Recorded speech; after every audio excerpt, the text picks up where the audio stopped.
এক অদ্ভুত পোকা নিয়ে ভিডিও করছি। ছবিতে যে পোকাটি দেখতে পাচ্ছেন এটির নাম সিকাডা।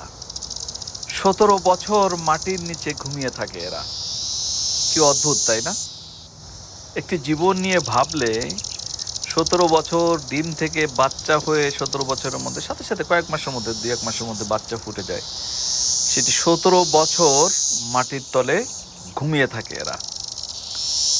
প্রশ্ন হলো, এরা কি কামড়াতে পারে? না, এরা কামড়াতে পারে না। প্রশ্ন রাখতে পারে, কি পরিবেশের জন্য ক্ষতিকর?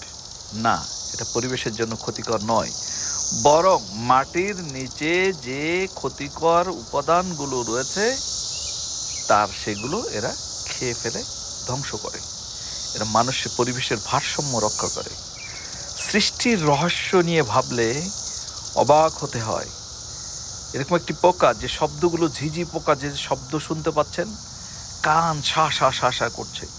17 বছর পরে শিকাগোতে এটি দেখা দিয়েছে। আবার 17 বছর পরে আবার কোনো একদিন দেখা দিবে। মাত্র 1 থেকে 3 সপ্তাহ তাদের জীবন। দেখুন, এই পোকাগুলো পড়ে মাটির উপরে ওঠার পর মাত্র 3 সপ্তাহ বেঁচে থেকে এভাবে মারা যায়। মরে গেছে আমার ব্যাকইয়ার্ডের পিছনে। এরকম স্তূপ স্তূপ পোকাগুলো জমে আছে। এগুলো ক্ষতিকর নয়, পরিবেশের জন্য উপকার, আমাদেরকে পরিবেশ ভারসাম্য রক্ষা করে। এগুলো অটোমেটিক্যালি মাটির নিচে থেকে 17 বছর পর বেরিয়ে আসে, আর আপনি এগুলো মরে যায়। যে কদিন বেঁচে থাকে তারা এরকম কিচিরমিচির ডাকে উঠতে থাকে, যেখানে সেখানে যত্রতত্র উঠতে থাকে। অবাক করা কাণ্ড। আজকে থেকে কয়েক মাস আগে শুনেছিলাম যে এরকম একটি সিকাডা আসবে। ঠিক ঠিক সেই সিকাডা বেরিয়ে এলো, এবং গাছে গাছে এরকম শব্দ আমাদেরকে কান ঝিলিফিলি করে ফেলছে। কি অদ্ভুত, তাই না? মাত্র 2 থেকে 3 সপ্তাহ যাদের জীবন, তারা এভাবে আমাদেরকে বাঁচিয়ে রাখে, পরিবেশের ভারসাম্য রক্ষা করে। সৃষ্টির প্রত্যেকটি উপাদান কতটা জরুরি, সৃষ্টির রহস্য নিয়ে চিন্তা করলে স্রষ্টার প্রতি মস্তক অবনত হয়ে আসে। স্রষ্টা আমাদেরকে সেই মেধা দিয়েছে, বুদ্ধি দিয়েছে। মানুষ গবেষণা করে এদের ভালো মন্দের দিকগুলো, মানুষের কত কিছু নিয়ে না মানুষ গবেষণা করে, কত কিছু নিয়ে, কৃষি নিয়ে, উৎপাদন নিয়ে, পোকা নিয়ে, শস্য নিয়ে, খাবার নিয়ে, সায়েন্স টেকনোলজি। আজকে এগুলো আমাদেরকে কোন উপাদানকে তুমি অস্বীকার করবে? পবিত্র কোরআনে বলা হয়েছে, ফাবি আইয়ে আলা ই রব্বিকু মা তুকাজ্জিবান। আসলে যারা বিশ্বাসী তাদের জন্য এটি একটি বিস্ময়ের ব্যাপার।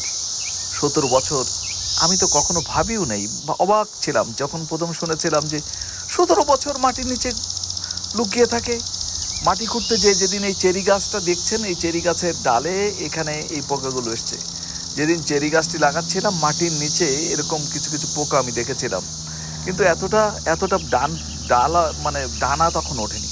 তখন ডানা উঠে যায়, তাদের চোখগুলো কি চমৎকার, তাদের চোখ। এরপরে তারা 17 বছর পরে উপরে এসে মাত্র 2 সপ্তাহের মধ্যে মরে যায়। এইভাবে পড়ে রয়েছে তারা, এভাবে ব্যাকইয়ার্ডে। আমি এই জন্য আজকে এটি উপস্থাপন করলাম। যাদের জানা ছিল না তারা জানলেন। আশা করি যদি ভালো লাগে। এটি আমি সবসময় নতুন কিছু জানলে সেটি অন্যের সাথে শেয়ার করার চেষ্টা করি। জানি এগুলো প্রয়োজনবিহীন, কিন্তু প্রয়োজন ছাড়া কোনো কিছু সৃষ্টি হয় না। প্রত্যেকটি জীবনের মূল্য রয়েছে, প্রত্যেকটি জীবনের বিষয় রয়েছে। মাটির থেকে যে উৎপাদিত ফসল আমরা খাই, সে মাটির ক্ষতিকর দিক, আর্সেনিক সহ কত রকম উপাদান রয়েছে, ক্ষতিকর উপাদান। সেই উপাদানগুলোকে ধ্বংস করার জন্য এই কীটকে স্রষ্টা সৃষ্টি করেছেন, আল্লাহ তাআলা সৃষ্টি করেছেন। সেই উপাদানগুলো মাটির থেকে ক্ষতিকর দিকগুলো খেয়ে ফেলে তারা আজকে আমাদেরকে, সেই মাটি থেকে আমরা ফসল উৎপাদন করি, সেই ফসল খেয়ে আমরা বেঁচে থাকি, ধারণ করি, জীবন যাপন করি। এবং এভাবেই একটি মানুষ, সুস্থ সবল মানুষ তার জীবন নির্বাহ করে, ভুলে যায় তার স্রষ্টাকে। সেটি করা উচিত নয়। আসুন, সৃষ্টির প্রত্যেকটি উপকরণকে, প্রত্যেকটি প্রাণীকুলকে আমরা ভালোবাসি, তাদেরকে যত্ন করি, পৃথিবীকে বাঁচিয়ে রাখি আগামী প্রজন্মের জন্য।